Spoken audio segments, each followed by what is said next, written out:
everyone. This is Professor Benjamin, and I hope you're enjoying your spring break. So today I wanted to check in with you and send you a video. I usually do this every week for you, and since last week I did not send out a video, I wanted to kind of send you one over spring break to catch you up on what's going on. So I graded your sustainability and consumption forum posts, and most of you did a really good job. A lot of you failed to listen to my roundup from the week before, so your linear system, why we cannot live on a linear system in a finite world, a lot of you missed the main point of that, which is taking the actual terminology. So a lot of you summarized the story of stuff video, which I could do as well. If everybody watched the film, they know all the content.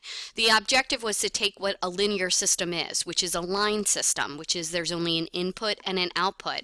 And what happens is that you continually use, right, on the input end, and the output end ends up as garbage. But that output is never put back into the input again. That's what a closed loop system does, and that is what we really want in terms of environmental conservation and sustainability, which is we think about the product from the very beginning and what the end life of that product is going to be and how we can use parts of that end life to then be reused back into the beginning again. And remember, she talked about juice boxes, like you can't take them apart for recycling. Why can't we make juice boxes out of materials that are recyclable? Or why can't we make plastics that can be recycled more than once? So there's a lot of things that can go on with that. So that is what the linear system question. The social and environmental implications question, that article, I know it was like a long article, but you could have taken portions of that to answer the question, which is the fact that social implications are that if everybody in the world consumed at the rate that the United States does, we're going to be in a really tough situation. The environmental implications of our consumption, that we want to push this consumption, are number one, we drive a lot of cars. Number two, we want bigger houses, so we need more stuff. Number three, we are really using up all the world's resources.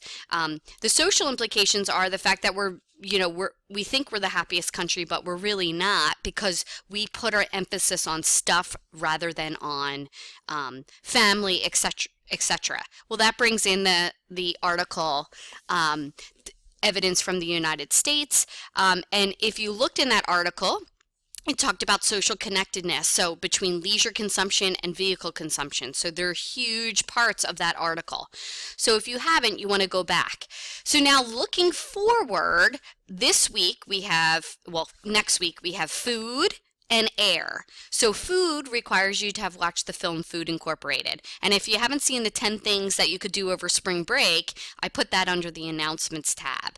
But Food Incorporated, you actually have to watch the film. It's very easy to tell, and you need to use that film in your answer.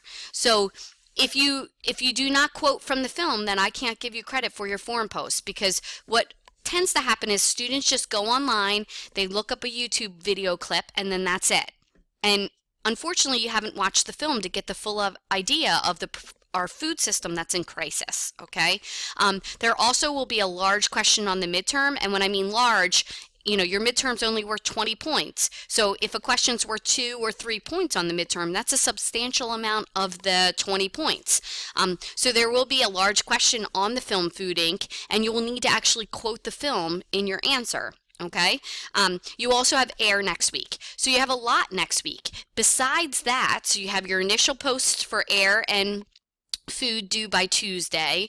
You have your response posts for both of those posts due by Thursday. Then you have a food quiz and you have an air quiz due. So you have 2 things. But on the bright side, we are now moving over covering 2 sessions a week. So that is a plus right now, is that this will be the last week that we cover 2 sessions per week. Now, from this point forward, we'll only cover 1 session per week. All right. So besides your initial post and response post, you also have quizzes due for air and food. So I would use this spring break to maybe do some work. Also, at the end of next week, you have your proposal due for your project. So you really needed to use spring break to work on this. If you haven't already, I highly suggest you watch the consumption project proposal, look at the videos under here, and here it is. By March 19th, you have your proposal due. Now, it looks easy, like, oh, I'll just fill this in last minute. But no, you need to actually take your time and fill it out. Now, here's a couple little tidbits.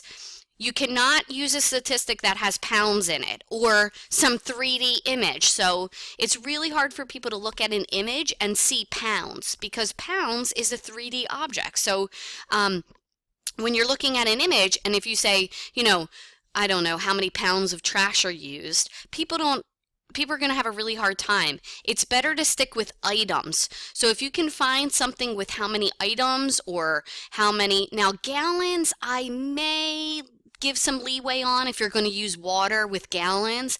I may give some leeway because a lot of people have seen a gallon of water before, so they have a visual image of that.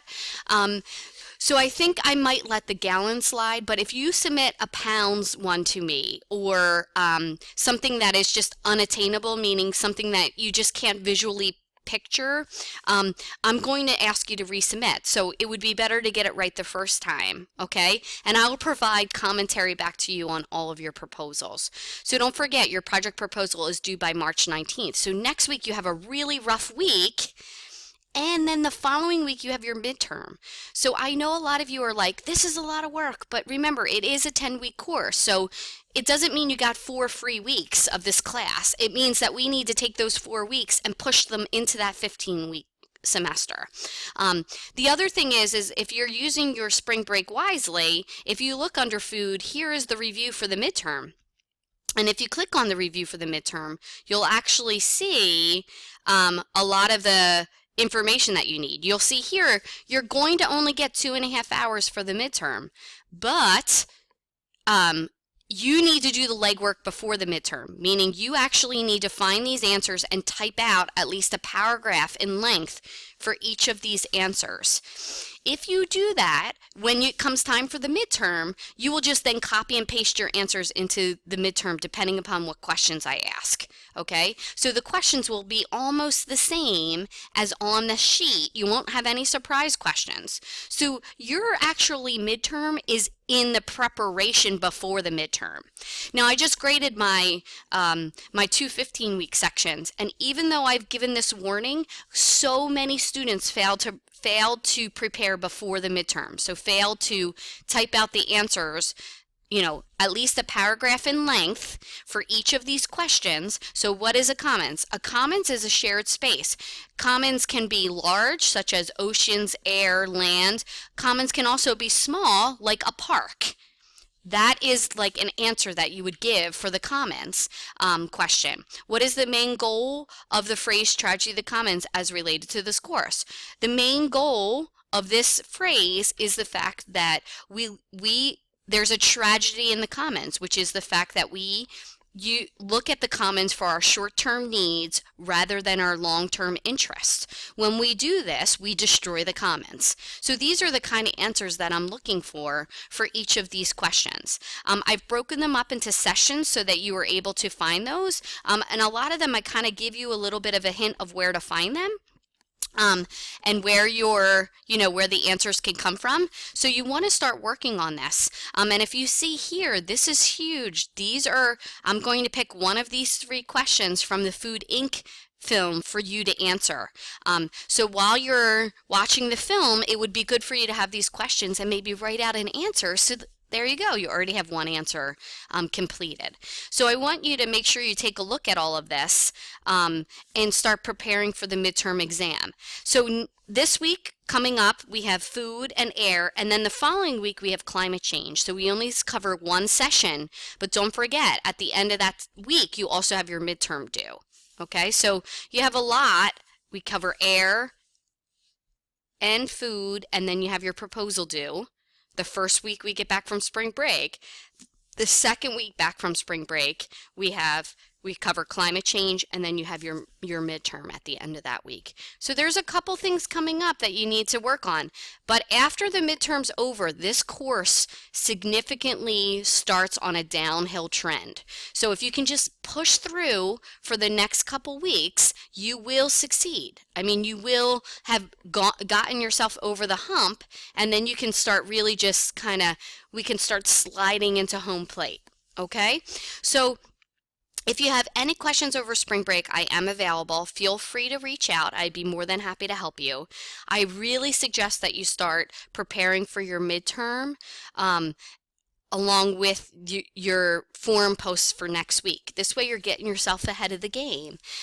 There's been a couple students who've already submitted their food forum and air forum for next week because they're trying to get ahead of the game.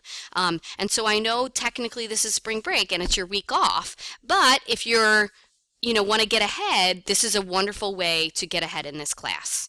All right, so I'll provide a little bit more information on the midterm next week so that when you start preparing the following week for your midterm, well, hopefully we'll start preparing before that.